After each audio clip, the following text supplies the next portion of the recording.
Hello friends, this video on ray optics part 29 is brought to you by examfear.com. No more fear from exam.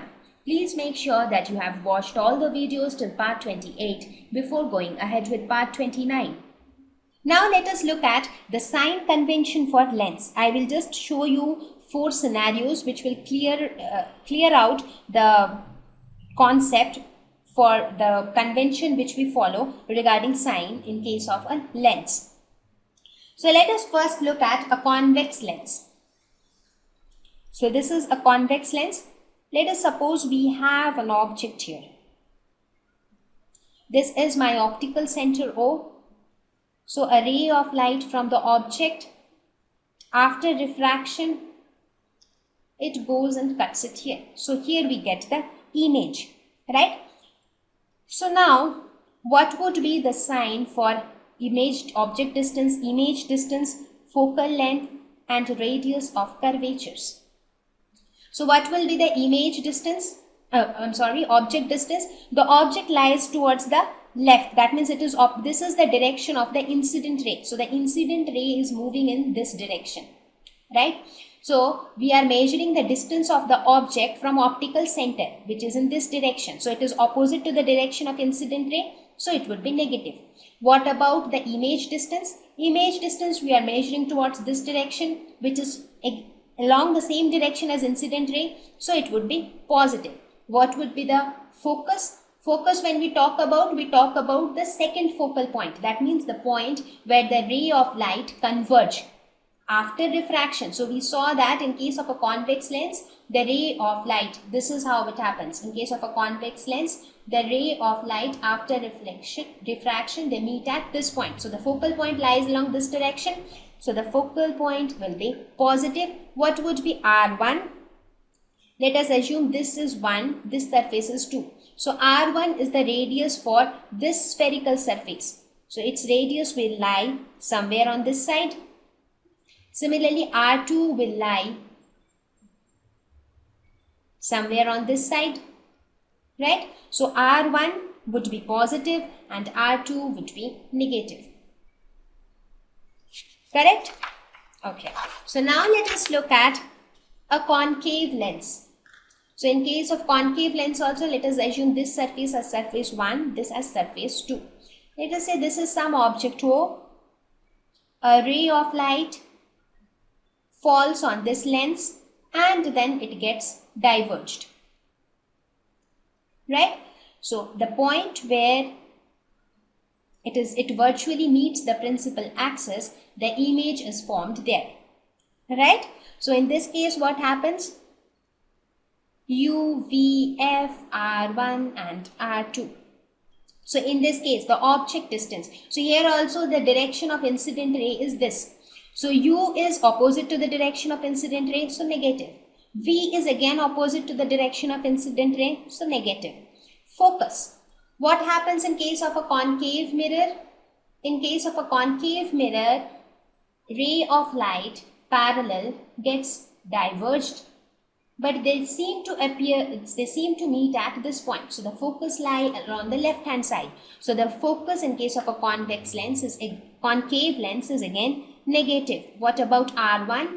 R1 is this surface. So the radius for this spherical surface will lie somewhere on this side. And the radius for this spherical surface R2 will lie somewhere on this side.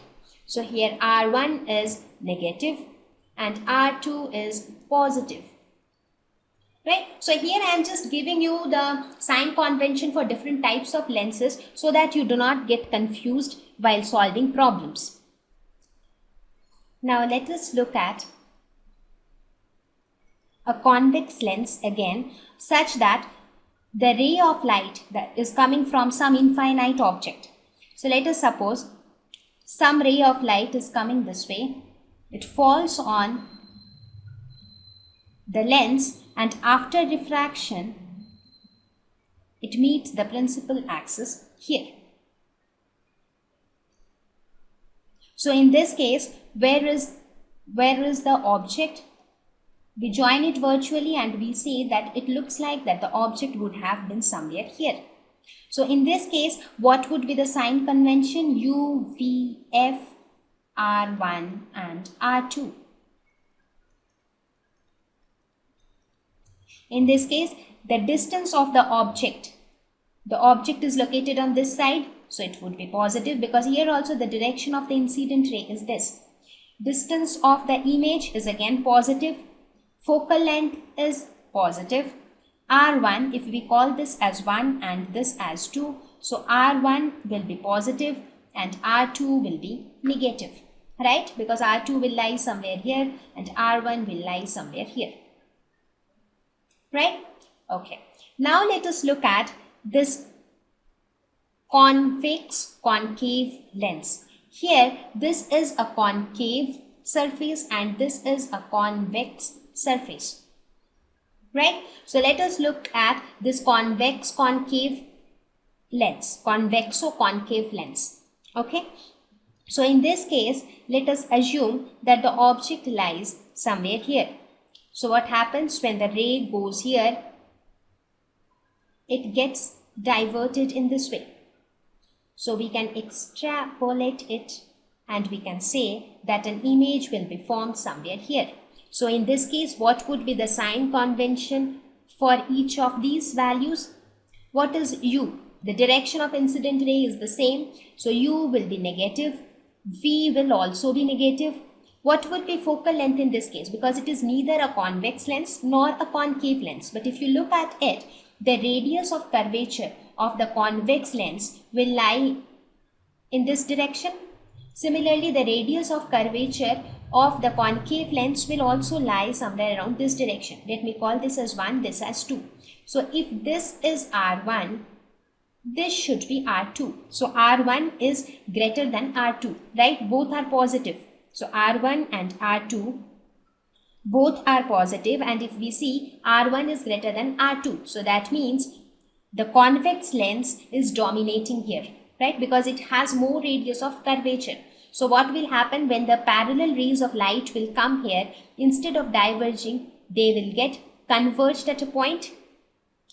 So therefore, since the convex lens is dominating here, therefore the focus here will be positive.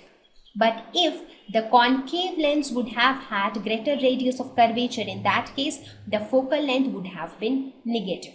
So in this case, the focal length will be positive. So this is how we decide about the sign convention for different types of lenses. Also, you can, if you want, you can study about the image formation by lenses for objects located at different points. We have already discussed that in the case of spherical mirrors, the rules will still be the same, and using the same logic and same concepts, you can try out to find out the position and the nature of the image formed by a different location of objects in front of the lens. Thank you. Please visit examfear.com to watch free educational videos, try free online tests, get the best quality study materials, study from the best tutors and mentors, and much more. Thank you once again.